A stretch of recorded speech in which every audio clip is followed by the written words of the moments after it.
आज नाश्त्यासाठी बनवलेली गोसावळ्याची भजी. तर इकडे मी तेल तापत ठेवलेलं आहे, दिसत असेल तुम्हाला. आणि गोसावळे पण चिरून घेतलेत गोल गोल छान. कोथिंबीर चिरली आहे मस्त बारीक. आणि आता घेते बेसन पीठ टाकून त्याच्यामध्ये. तर बेसन पीठ चाळून वगैरे घेतलं नाही, कारण ते घरचंच आहे, घरीच डाळ बनवलेली, घरीच दळून आणलेलं आहे, त्याच्यामुळे चाळायची काही त्याला गरज नाही आहे. तर आता बेसन पीठ घेतलं. त्याच्यानंतर त्याच्यामध्ये टाकायचं आपल्याला सोडा, खायचा सोडा, आणि ओवा टाकायचा आहे. ओवा खूप महत्त्वाचा आहे भजी बनवण्यासाठी. भरपूर घ्यायचा आणि तो हातावर चोळून टाकायचा छान असा. आणि त्याच्यानंतर त्याच्यात टाकूया आपण लाल चटणी, जी घरचीच आहे कुटलेली, लसूण वगैरे घालून. तर चटणी घालायची, कारण गोसावळ्याच्या भजीसाठी तुम्ही चटणीच घालू शकता, कारण चटणीने भजी छान होतात. आता घालून घेते मीठ पटकन. आणि मीठ टाकून घेतलं की भजीचं मिक्स करून घ्यायचं आहे. तर ते मी पीठ मिक्स करून घेते.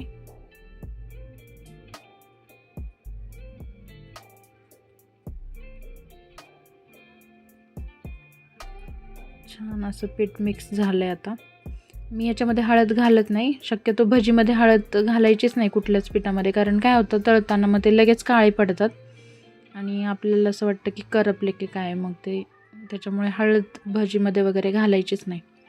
छान असे सोडून घेतले भजी. सकाळी सकाळी गडबड खूप असते, पण तक्षला 2 टिफिन द्यावे लागतात, त्याच्यामुळे काही नाही काही एखाद्या टिफिनमध्ये असं शॉर्टकट द्यावा लागतो. तर आजकाल गोसावळे छान भेटले भाजीच्या दुकानात, म्हटलं घेते, फ्रेश होते छान. असं पण भेटत नाही जास्त करून, मग दिसले तर म्हटलं चला करूया भजी. मस्त फ्राय होत आहेत, तेल छान तापलं आहे.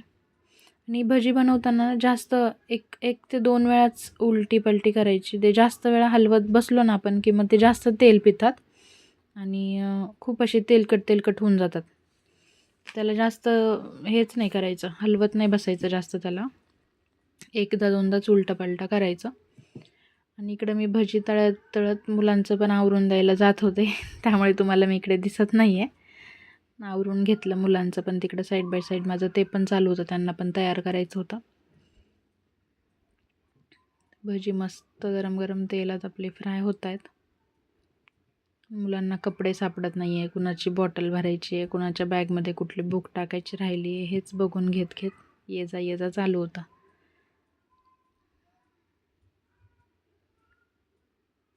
पाहू शकता तुम्ही, कलर पण छान आला आहे भज्यांना. आता तुम्ही बघत पण असाल, मी एकदाच त्याला उलटलं आहे, त्याच्यानंतर परत आता तसंच सोडून दिलं आहे. तर जास्त उलटे पालटं नाही करायचं भजी बनवताना त्यांना, त्याच्यामुळे आपली भजी थोडी तेलकट जास्त होत नाहीत.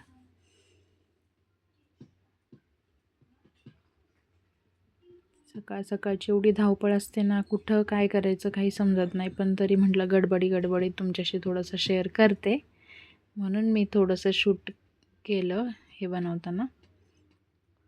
तसं तर नॉर्मलच गोष्ट आहे, सगळेच बनवतात, पण म्हटलं चला बनवतात आपण शेअर करूया म्हणून एक प्रयत्न. छान झालाय, कलर छान यायला लागला आता.